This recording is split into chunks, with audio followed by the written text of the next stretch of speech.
buenas tardes, noches, dependiendo del lugar en donde estén.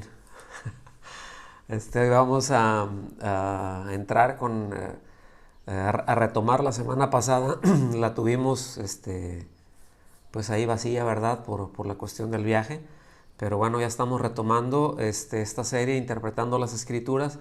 Estamos hoy con el tema número 26. Creo yo que está muy interesante porque este tema es la exégesis versus o contra la eisegesis. Son dos cosas muy distintas que ahorita con la ayuda del Señor vamos a tratar pues de aprender más, ¿no? Acerca de esto. Debo decir que para este momento ya nosotros debemos de tener una idea pues muy clara de lo que es la exégesis, ¿verdad? Vimos temas anteriores y ya hemos tratado acerca de esto. Vimos básicamente los fundamentos de la exégesis, pero les recuerdo que esencialmente de lo que se trata la exégesis, ¿verdad? Lo que la palabra significa es extraer el significado de un texto dado.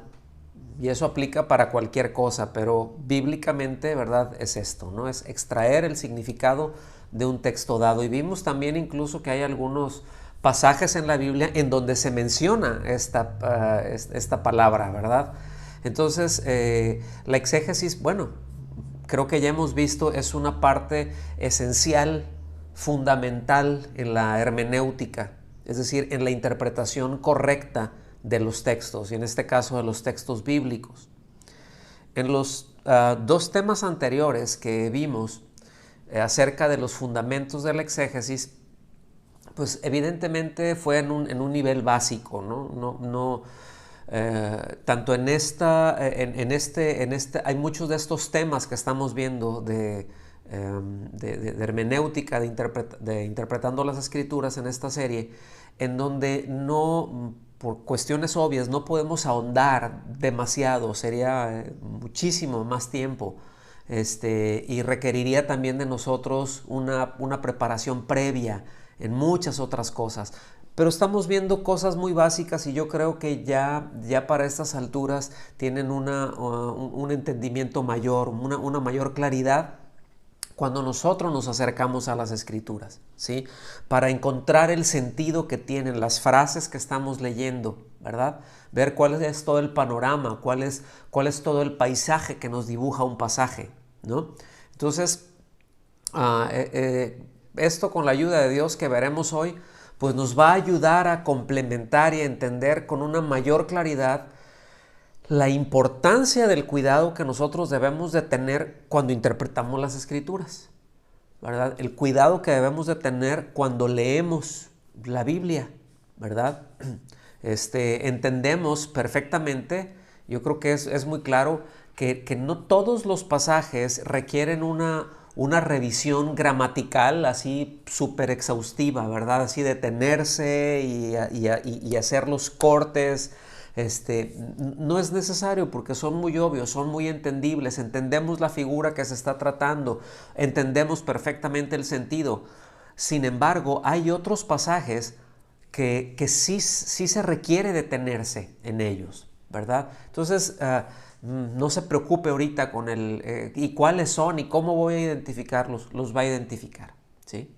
Entonces, y vamos a seguir estudiando y vamos a seguir aprendiendo, y no solamente en esta serie, sino en todas las demás series, en todas las demás enseñanzas que estamos dando, siempre tratamos esto con mucho cuidado, ¿verdad? De explicar qué es lo que qué es lo que la Biblia dice, y ahí vamos aprendiendo, ahí vamos entendiendo. Por eso es muy importante ser constantes en todas las enseñanzas, ¿verdad?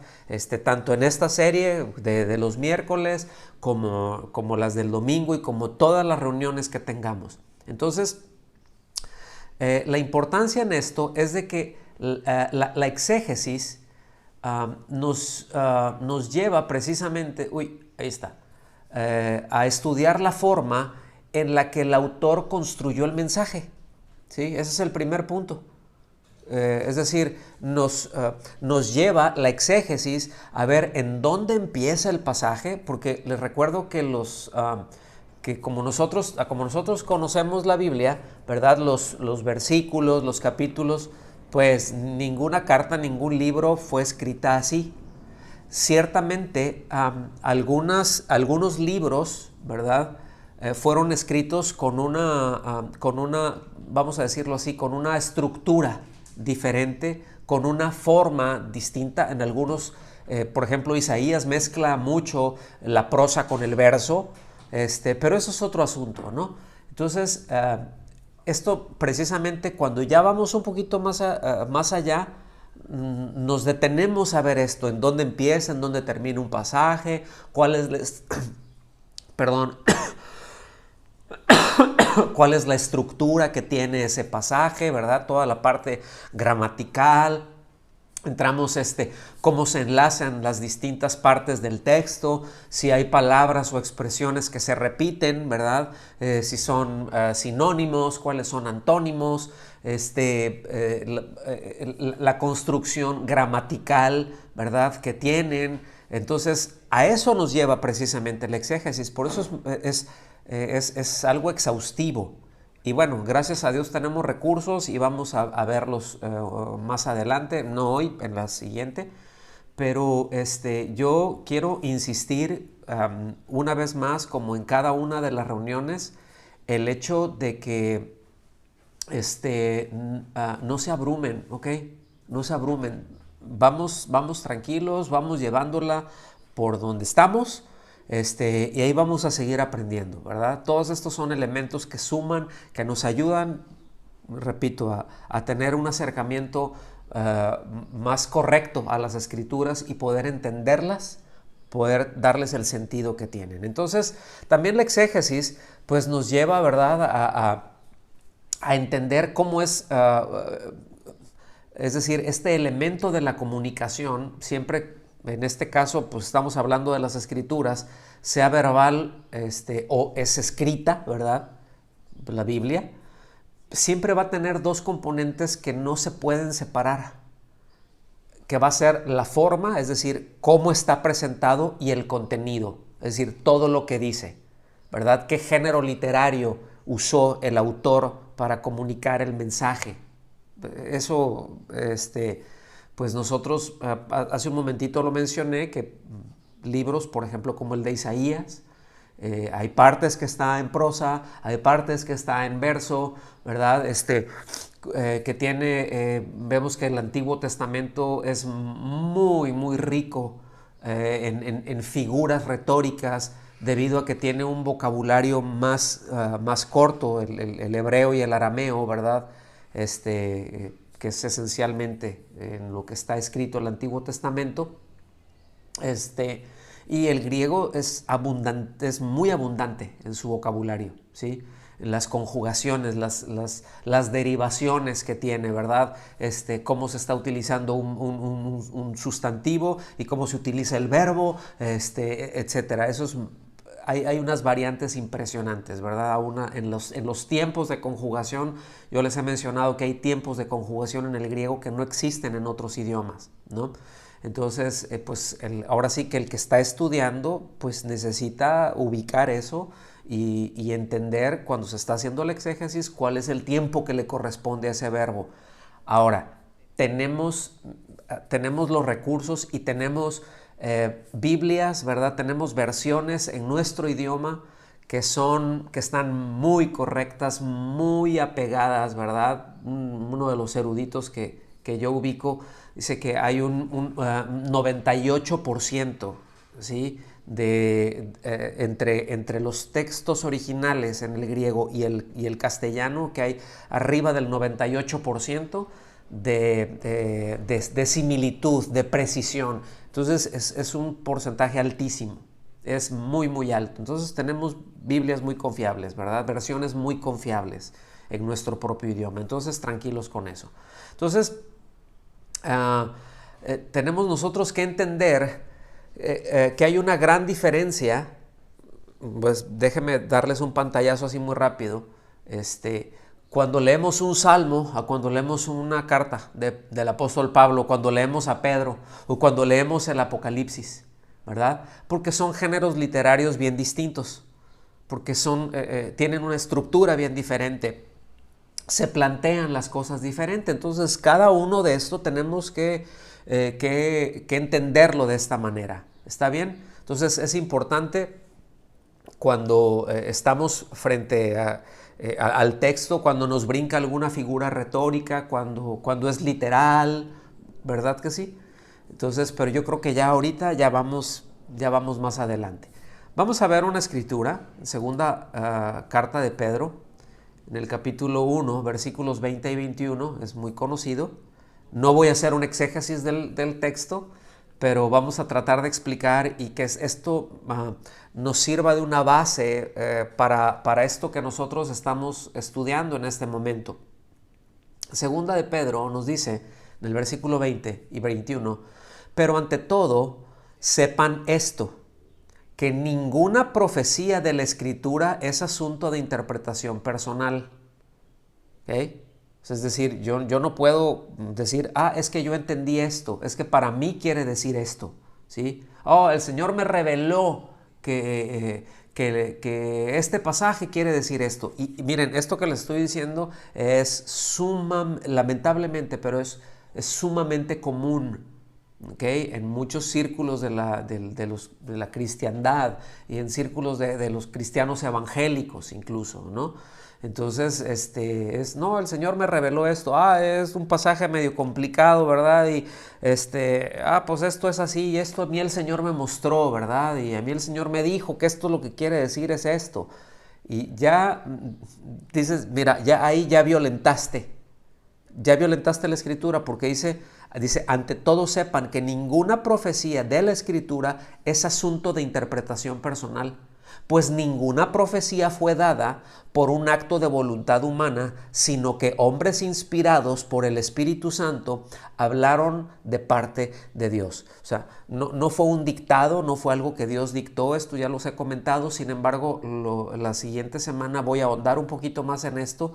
Aquí quiere decir que fueron llevados, que fueron impulsados a escribir, ¿verdad? Por una acción de Dios, pero nunca perdieron la espontaneidad de la personalidad de cada uno de ellos, ¿sí?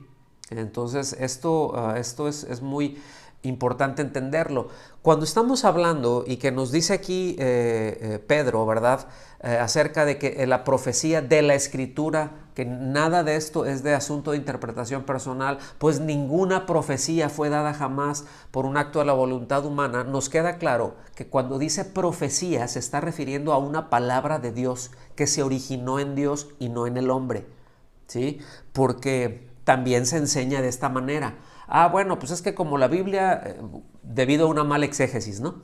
Es que como la Biblia dice que cada quien que profetice, que si tiene fe que profetice, entonces yo voy a declarar y yo voy a profetizar que esto va a ser así. Eso no es profecía bíblica, ¿sí? Pueden ser, en el mejor de los casos, concediendo el beneficio de la duda, buenos deseos, ¿sí? Pero eso no es profecía bíblica. A eso no se está refiriendo. Profecía es un mensaje de Dios, ¿sí? Y todo el mensaje de Dios, toda la palabra de Dios ya está contenido aquí en las Escrituras. Ya no hay nuevas revelaciones, todo está aquí, ¿sí? Definitivamente puede venir palabra de Dios a una persona, para un grupo, pero siempre debe de estar dentro del marco de las Escrituras. Si contradice cualquier punto de las Escrituras, se tiene que descartar en el acto. ¿Está bien? No, pero es que el hermano o la hermana es una profeta o es un profeta de Dios, está bien ungido y mira cómo Dios lo usa. Sí, pero eso que está diciendo es contrario a lo que la palabra establece, ¿sí? Entonces, no se origina en Dios. Pero bueno, ese es todo otro tema. Quiero leerles una lectura alternativa de este versículo. Cuando me refiero a una lectura alternativa o de algún pasaje, es cuando alguien hace una traducción o hace una paráfrasis o dentro de la exégesis lo refrasea de una manera que es muy clara y que es muy entendible. Bueno, sin duda una de las mejores que yo conozco hasta ahorita en cuanto a versiones, esto que voy a leer no es una versión, ¿sí? Es una lectura alternativa y la hizo el doctor Martyn Lloyd-Jones, ¿sí? Y él dice lo siguiente, ¿verdad? De este versículo, él lo explica de la siguiente manera. Conociendo esto lo primero, que ninguna profecía de la Escritura surge o se origina en la forma personal como entiende las cosas el profeta. ¿Sí? Fíjate. O sea, no es como yo lo entendí. O sea, está explicando esta lectura alternativa.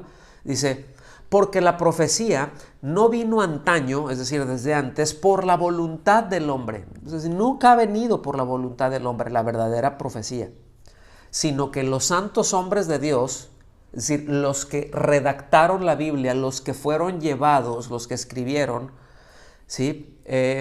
Hablaron según eran movidos. Y aquí movidos o inspirados es la palabra, ¿verdad?, que quiere decir llevados como un barco por el viento. ¿Sí? Aquí es un buen término, es impelidos, empujados, conducidos a hacerlo. Dice, fueron movidos por el Espíritu Santo. No quiere decir que el Espíritu Santo los poseyó y les empezó a dictar. No es eso, ¿verdad? El Espíritu Santo los guió a ir escribiendo cada una de esas palabras y custodió el Espíritu Santo la mente de estas personas, ¿verdad?, que escribieron, y hasta el día de hoy ha custodiado, ha guardado las Escrituras. Eso es muy, muy importante. En otras palabras, este texto, ¿verdad?, lo que nos enseña, lo que nos dice aquí en 2 de Pedro 1, 20 y 21, de hecho desde el 18, pero lo que nos dice es lo siguiente, que Dios dice lo que dice, no lo que yo entiendo que dice, ¿sí? O no lo que yo quiero que diga. Por eso, mis amados, siempre nos debemos de esforzar por dejar que la Biblia hable por sí sola. Nunca, miren, hay otros libros que dicen, no, pues es que tienes que leer este libro para entender este otro.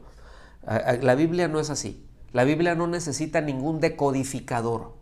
Nosotros necesitamos dejar que hable por sí misma, sin forzarla a decir cosas que no dice, sin intentar apoyar nuestros propios puntos de vista u opiniones, ¿sí? Porque entonces se cae en una manipulación para que y cuando ya se cae en esa manipulación, pues ya el mensaje de la Biblia ya no puede ser transmitido fielmente, ya no puede ser recibido fielmente, ¿verdad? Entonces dejemos que Dios nos hable, dejemos que la Biblia nos hable. Esto es muy importante. Es que yo no entiendo esto que dice. Bueno, está bien, es válido no entender. Nadie entiende todo, ¿sí? Entonces es válido no entender. No, pero es que yo creo que dice esto. Bueno, tú crees, pero otra vez, Dios dice lo que dice, la Biblia dice lo que dice, no lo que yo entiendo que dice, y muchísimo menos lo que yo quiero que diga. No, pero es que yo no estoy de acuerdo. Como hace muchos años estaba hablando con una persona, ¿verdad? Y estábamos viendo un tema, un punto X. Y le dije, bueno, pues es que la palabra de Dios dice esto. No, pero pastor, a ver, por favor, debe de haber otra cosa. Así como que, no, pues está contradiciendo, a mí no me conviene esto que dice. Le dije, pues mira, en donde lo busques, esto es lo que va a decir. En la parte que lo busques, esto es lo que dice. Y ya me dijo, pues yo no estoy de acuerdo, dijo, yo no estoy de acuerdo en eso. No, le dije, está bien, o sea, tú puedes no estar de acuerdo. O sea, nadie está obligado a estar de acuerdo con lo que Dios dice, pero qué bueno es hacerle caso, qué bueno, no hay cosa más inteligente para el hombre que hacerle caso a lo que Dios dice. No lo entiendo o no estoy de acuerdo, pero voy a obedecer porque te creo, Señor, porque eres sabio, porque no mientes. ¿Sí me explico? Porque tu palabra es absoluta verdad. Entonces, es asunto mío que si yo no estoy de acuerdo o yo no lo entiendo, bueno, pues yo tendré que enderezarme. Pero ese es otro asunto y ese es todo otro tema, ¿verdad? Entonces, mis amados, el estudio de la palabra de Dios, ¿sí? Y su interpretación siempre nos lleva a un propósito, ¿verdad? Siempre supone un propósito. No es nada más de que, bueno, pues lo voy a leer por entretenimiento, sino que cuando nosotros nos acercamos, miren, el propósito que Dios nos dio, o que el propósito que Dios tenía al darnos su palabra, más bien, es que su palabra nos confronte, ¿verdad? En primer lugar, para la salvación, porque de eso es de lo que habla la Biblia, de tapa a tapa habla acerca de la salvación, ¿sí? Y una vez salvos, para la edificación, ¿sí? Eso es muy importante. Ese es el propósito que tiene. Yo tengo que entender, cuando yo me acerco a las Escrituras, encuadrar eso, tener esto en mente, porque ese es el propósito primario de Dios, ¿verdad? Como lo hemos dicho en otras ocasiones. Ay, no, pero es que a ver, a mí me interesa saber qué es lo que la Biblia dice de los ovnis, ¿verdad? No sé, yo no sé si dice algo o no. Sí, es que yo estaba viendo un video en donde el fulanito hermano que es bien famoso, que le gustan esas cosas así, pues él habló de esto, o no, o en el Apocalipsis, a ver qué quieren decir esos animales que parecen, porque también en YouTube, ¿verdad? O yo escuché una predicación, o vi una predicación, ¿verdad? De que esos eran los helicópteros de no sé qué, pero que esas son las armas químicas y las mascarillas que se ponen contra... Dices, déjense de cosas, eso son especulaciones. Eso es meramente especulación. Sí, pero es que la profecía, bueno, la profecía es un mensaje de Dios y hay muchos elementos que son predictivos, pero hay que tener mucho cuidado porque se puede prestar a la especulación. Estamos aquí y ahorita voy a entrar a eso. Entonces, no, pero es que yo quiero saber, ¿verdad? ¿Qué habla acerca de los dinosaurios? Porque yo estaba viendo de geología. Bueno, sí habla cosas de esas, pero como les he dicho en varias ocasiones, mis amados, el propósito por el cual Dios nos dio su palabra, el propósito por el cual el Espíritu Santo inspiró cada palabra que nosotros tenemos en las Escrituras, ¿sí? No es para satisfacer la curiosidad de nadie, sino precisamente para confrontar al hombre, para confrontar al ser humano en su condición, para que encuentre la salvación que está en Cristo y para ser edificado y para transformarnos, porque la palabra de Dios es viva y eficaz. ¿Está bien? Entonces, una vez que tenemos en claro esto, vamos ya más concretamente al tema. El tema es la exégesis, ¿verdad? Contra la eisegesis. Son dos palabras distintas, ¿verdad? Luego ahí las confunden en cuanto a los términos, pero son dos palabras bien diferentes. ¿Qué es la exégesis? Bueno, la exégesis ya lo ubicamos porque es sacar, ¿verdad?, el contenido. Pero la exégesis siempre se contrasta y se confunde con algunos por la eisegesis, ¿verdad? La palabra eisegesis viene de un vocablo griego que quiere decir guiar hacia adentro. Fíjense, la exégesis, ¿hacia dónde apunta? A sacar. Tiene el mensaje y la exégesis lo que hace es que extrae el mensaje. La eisegesis te lleva un mensaje hacia adentro de la Biblia.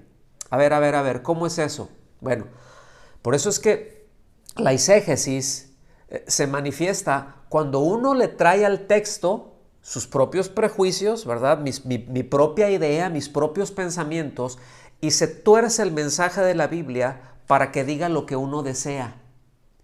Por eso, mis amados, es tan importante detenerse, por eso es tan importante la exégesis. Porque, miren, no sé si este ejemplo les vaya a sonar, ¿no? Pero dentro de porque son cosas que están dentro del pensamiento liberal, ¿no? Del liberalismo teológico. Porque como no creen en lo sobrenatural, dicen, no, bueno, a ver, el nacimiento de Jesús no pudo haber sido virginal porque, pues porque ¿cómo se va a embarazar una mujer así nada más? O sea, siendo virgen. Bueno, pues la misma pregunta se la hizo María, ¿verdad? Al ángel, le dijo, pues ¿cómo va a ser eso? Le dijo, bueno, pues es que humanamente no se puede, pero Dios es todopoderoso. Ese es uno de sus nombres y ese es un atributo además de parte de Dios. Él es el todopoderoso, ¿ok? Entonces dicen, no. Lo que pasa es que cuando nosotros, dicen los liberales, lo que pasa es que cuando nosotros vemos en la Biblia, La palabra virgen, pues también se quiere decir doncella o quiere decir una joven, pero no necesariamente está hablando de virginidad. No, pues cuando nosotros, es ahí en donde es muy importante la exégesis, ¿sí? Porque ahí ya le están dando un sesgo, ya le están trayendo una idea preconcebida a un texto. Y así les puedo mencionar muchísimos, ¿sí?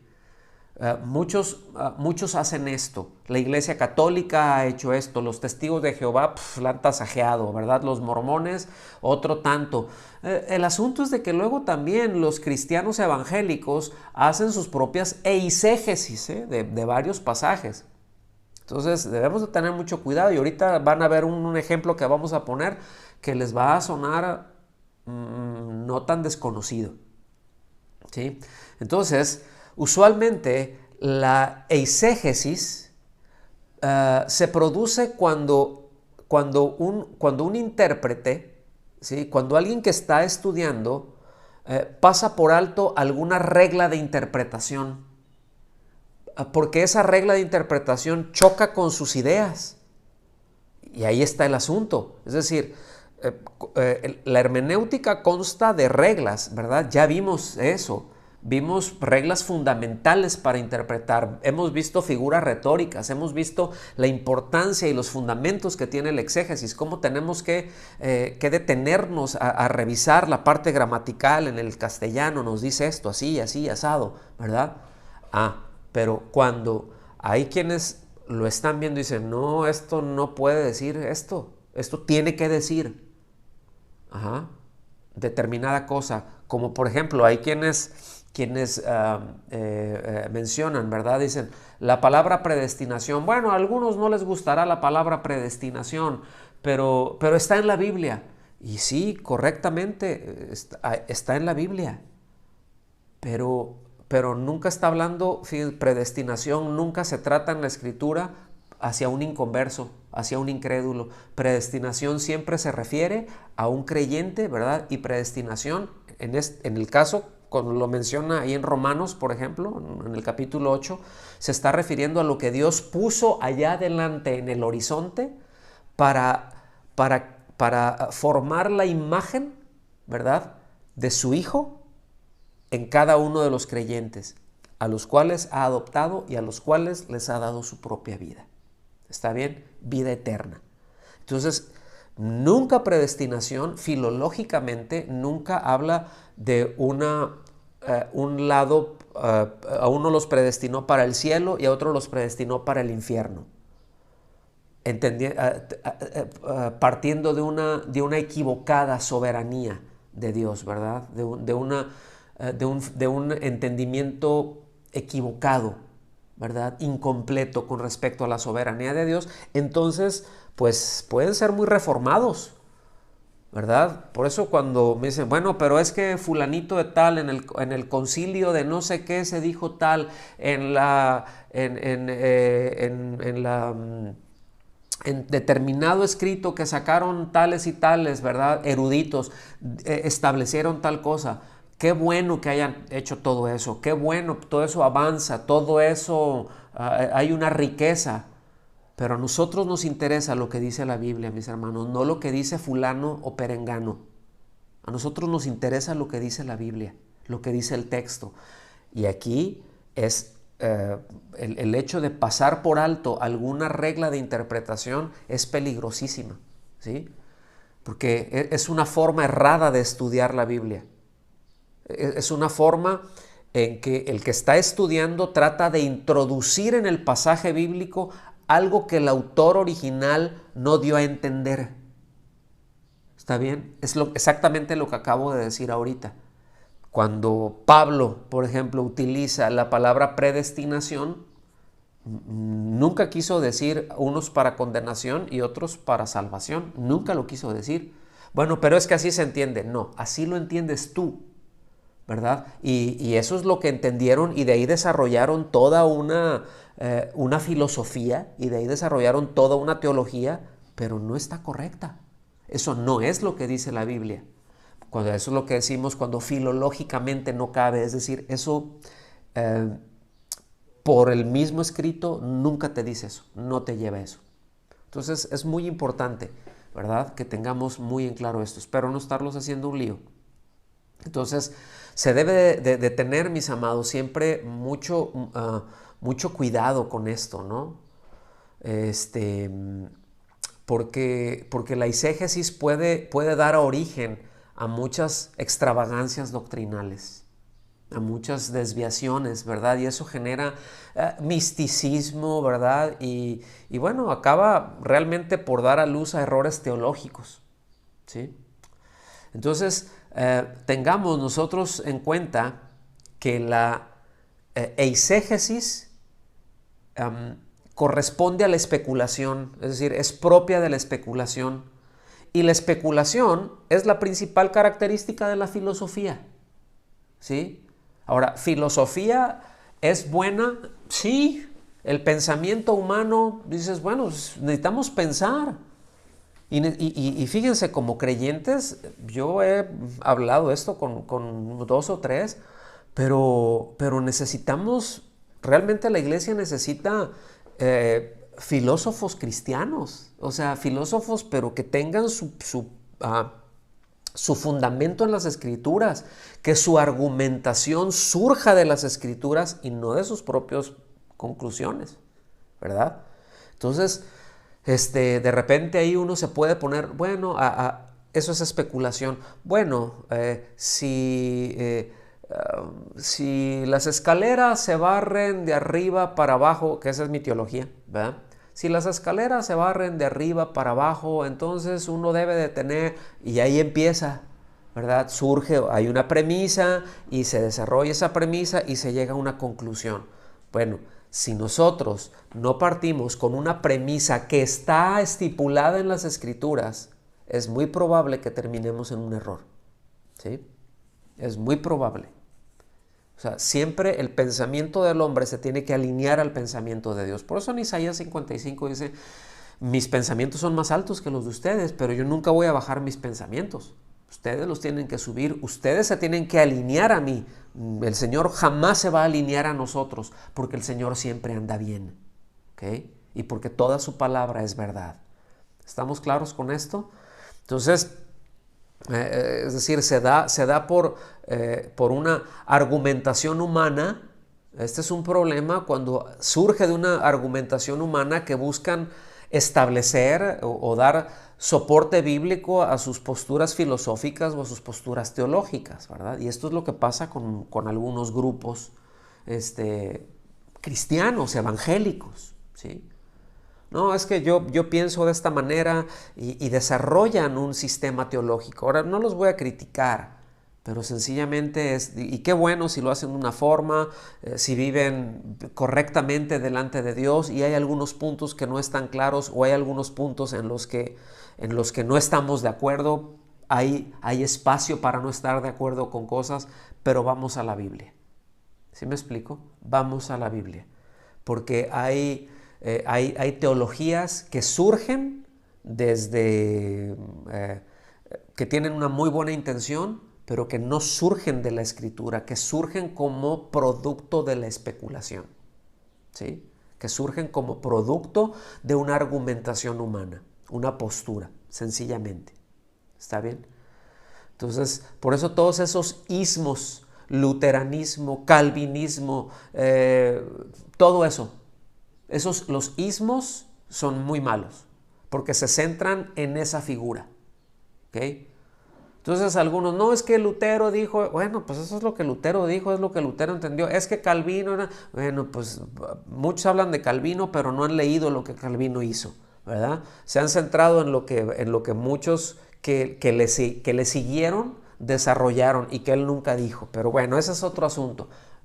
Eso ya es entrar en especulaciones y en filosofía, ¿sí? No vamos a ir por ahí, pero vamos a ver un ejemplo, nada más, que sí, que algunos yo creo que lo han visto de cerca, ¿verdad? Porque miren, en Romanos, en el capítulo 6, en el versículo 14, ahorita voy a ir para allá, hay quienes decidieron que ese versículo pues los excusaba de su pecado y es decir, como que bueno, ¿Han escuchado acerca de la supergracia o la super G? No, es que ahorita ya, oye, la Biblia dice esto, no estamos bajo la ley, no estamos bajo la ley, estamos bajo la gracia. Bueno, sí, pero la gracia, no, ¿verdad? Tú puedes vivir como sea, estamos bajo la gracia, no seas legalista. Oye, no, pero es que la Biblia nos habla de santidad, camino de santidad, estar apartados, ¿verdad? Para el Señor. No, la Biblia dice que no estamos bajo la ley. Y eso es con lo que te salen cuando ven Romanos 6:14 y lo interpretan equivocadamente cuando dicen, porque el pecado no tendrá dominio sobre ustedes, pues no estás bajo la ley, sino bajo la gracia. No es pecado lo que hagas, o sea, hay gracia, ¿verdad? Y por cuanto abundó el pecado, sobreabundó la gracia, y esos los empatan muy bien. Y dices, no, espérate, o sea, eso no es una licencia para pecar, no es lo que está diciendo ahí, ¿verdad? Sigue leyendo, no, a mí el Señor me mostró, a mí el Señor me reveló. Ya hicieron una eisegesis, ya le dieron un significado que el texto no tiene, pero ellos se lo aportaron. Esa es la eisegesis. ¿Ven? Por eso el tema es exégesis, extraer el mensaje que ahí está, que el autor dio, contra eisegesis, que es lo que se le aporta a ese mensaje, ¿sí? Entonces, cuando se interpreta una frase fuera del contexto, esto ya lo hemos visto, ¿verdad? Y el contexto, pues ahí está el contexto el cercano, el inmediato, el remoto, ¿verdad? Pero el histórico, todo esto. Pero cuando se interpreta una frase fuera de su contexto, siempre se va a torcer el verdadero significado. Porque se está haciendo a un lado una regla básica de hermenéutica. Una regla básica de hermenéutica es que un versículo no puede ser interpretado en forma que contradiga el pensamiento general del texto en el que aparece. ¿Sí? Entonces, esto es básico entenderlo. No puede decir dos cosas distintas en el mismo lugar. No puede decir dos cosas distintas a la vez. No puede dar a entender dos cosas distintas. Bueno, pero es que yo entiendo dos cosas o tres o más. Eso es asunto tuyo, eso es asunto mío. Pero la Biblia dice lo que dice. Para eso me tengo que detener y hacer una exégesis. Bueno, pero es que pastor me la está poniendo difícil porque yo no tengo muchos de los recursos. Bueno, pero en algún lugar los hay, ¿verdad? Y yo siempre les he dicho, preguntemos, para eso estamos los pastores. Y hay cosas que no sabemos, yo hay muchísimas, las más de las cosas yo no las sé, pero si algo no sé, podemos investigar. Podemos averiguar, tomamos el tiempo para eso y con la ayuda y con la guianza del Señor, miren, podemos investigarlo. ¿Está bien? Nada más que esas preguntas que se hagan, por favor, que no sean curiosidades. ¿Está bien? Ay, ¿por qué el Señor dijo? Cuando es una curiosidad, analicemos bien. Si lo que yo quiero es extraer el mensaje para que Dios me hable a mí, ¿verdad? Pero que no sea una curiosidad. ¿Está bien? Entonces, pues cuando se lee, ¿verdad? Porque el pecado no tendrá dominio sobre ustedes, pues no está bajo la ley, sino bajo la gracia. Entonces puedo hacer lo que sea porque ya no estoy obligado. Pero el pasaje sigue y después del 14 está el 15. Y el versículo que sigue, obviamente, contradice la excusa que dan, porque se lee así. Fíjense, versículo 15. Entonces, ¿qué? ¿Pecaremos porque no estamos bajo la ley, sino bajo la gracia? Y el mismo apóstol Pablo contesta ahí de una manera muy enfática. De ningún modo. Es como de ningún modo es una expresión como si estuviera diciendo, ni se te ocurra. ¿Cómo se te puede ocurrir eso? ¿Cómo se te puede ocurrir de que, bueno, ya no estoy bajo la ley, estoy bajo la gracia, entonces el pecado ya no es pecado si lo hago, no pasa nada porque estoy bajo la gracia? O sea, entonces, pecaremos para que la gracia abunde, ¿verdad? Si abundó el pecado y sobreabundó la gracia, entonces mientras más peco, más gracia va a venir. Y les dice, ni se les ocurra, porque ese era un pensamiento que existía, ese era un argumento que existía. Pues peco más y hay más gracia. Más peco, más gracia. Más peco, más gracia. Y dice, de ningún modo. ¿Sí? ¿Cómo se les ocurre? Entonces la exégesis, mis amados, involucra pues una interpretación crítica. Cuando digo crítica, me estoy refiriendo a a que va al detalle, ¿verdad? Involucra una interpretación objetiva, completa en un texto, ¿verdad? Oye, esta palabra, bueno, ¿qué quiere decir esta palabra? Tanto por sí sola, pero también en el conjunto en el que se encuentra. Ah, y hay mucho trabajo en eso, ¿sí? Y tratamos de avanzar todos en ello, ¿verdad? Estamos aprendiendo a leer con cuidado, a detenernos, a no, como les hemos dicho una y otra vez, y lo seguiré diciendo, ¿verdad? No brincar a conclusiones muy rápido, no brincar a una conclusión, a una interpretación, pues a mí se me hace que es esto. Mira, cuando digas, pues a mí se me hace que es esto, detente. Necesitamos tener la seguridad y que no venga una seguridad por decir, no es que Dios me mostró que es esto. Eso no es una seguridad. Una seguridad es el texto dice esto. No, pero es que el texto dice esto y esto y esto y esto, ¿verdad? Es lo que tenemos para avalar esto que se está diciendo. ¿Está bien? Pero es que yo no estoy de acuerdo. Asunto tuyo. Es que yo no lo creo de esa manera. Asunto tuyo. El texto dice lo que dice. Bien. Entonces nuestro estudio de la Biblia siempre, vamos perfilando ya para el final, siempre nos va a llevar al momento en que nos damos cuenta, ¿verdad? En que ya no somos nosotros quienes estamos interpelando a la Biblia. Interpelar quiere decir como pedir una explicación, ¿no? Y cuando, otra vez, ¿no? No estoy hablando de curiosidades, pero yo estoy interpelando, ¿verdad? Voy a la palabra de Dios, abro mi Biblia y empiezo a estudiar y empiezo a ver y yo me estoy acercando ahí. Llega un momento en que yo lo entiendo y qué bueno, pero lo mejor viene después. Lo mejor viene cuando entonces ya es la palabra de Dios la que me interpela a mí, ¿sí? De que ya es la palabra de Dios la que nos lee a nosotros, la que nos escudriña a nosotros. Y es ahí cuando nosotros sentimos, ¿verdad? Que es esa espada de dos filos que penetra y que parte y que separa las cosas. Y es así cuando dices, sí me duele, esto me está doliendo porque me está doliendo es mi carne, porque me está mostrando, porque está entrando un haz de luz impresionante y me está mostrando cuál es mi condición y es doloroso, pero lo que me duele otra vez es mi carne, ¿sí? Pero lo está separando y tiene esa cualidad de que nos duele pero no nos lastima, nos duele pero no nos hiere. Estamos aquí, hay una gran diferencia. Porque una cosa es un dolor, pero es un dolor bueno, ¿sí? Siento que me está partiendo, sí, pero eso es muy bueno, porque está separando y nos está dejando ver nuestra propia condición.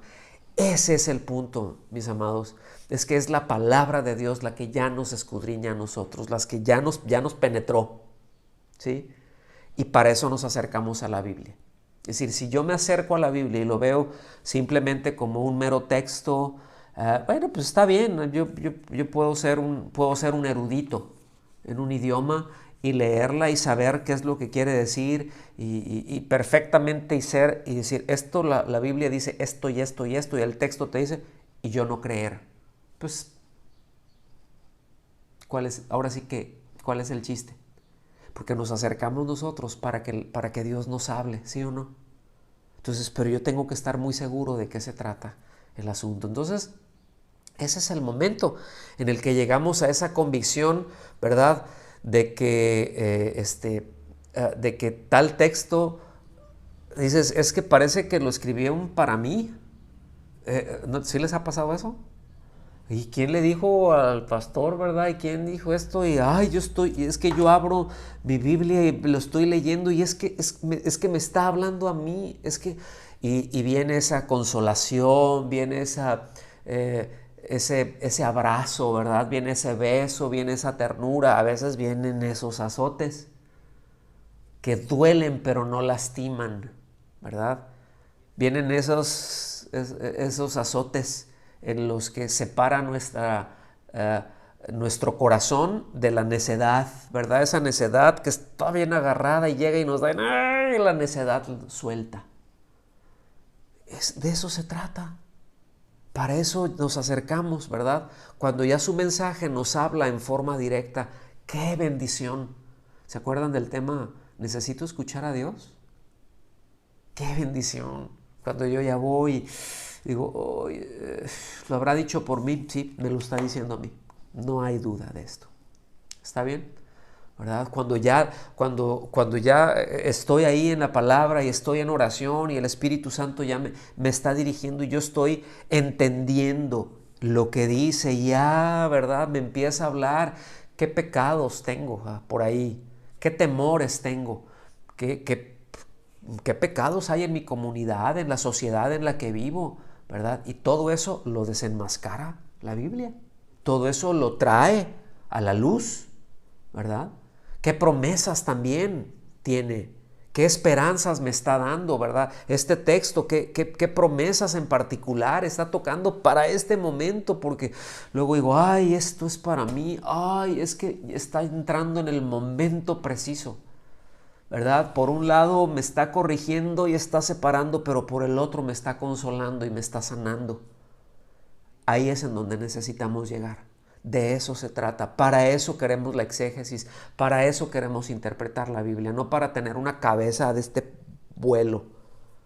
¿Sí? O sea, no se trata para saber más. Se trata para vivir más a Cristo. De eso se trata, precisamente, ¿verdad?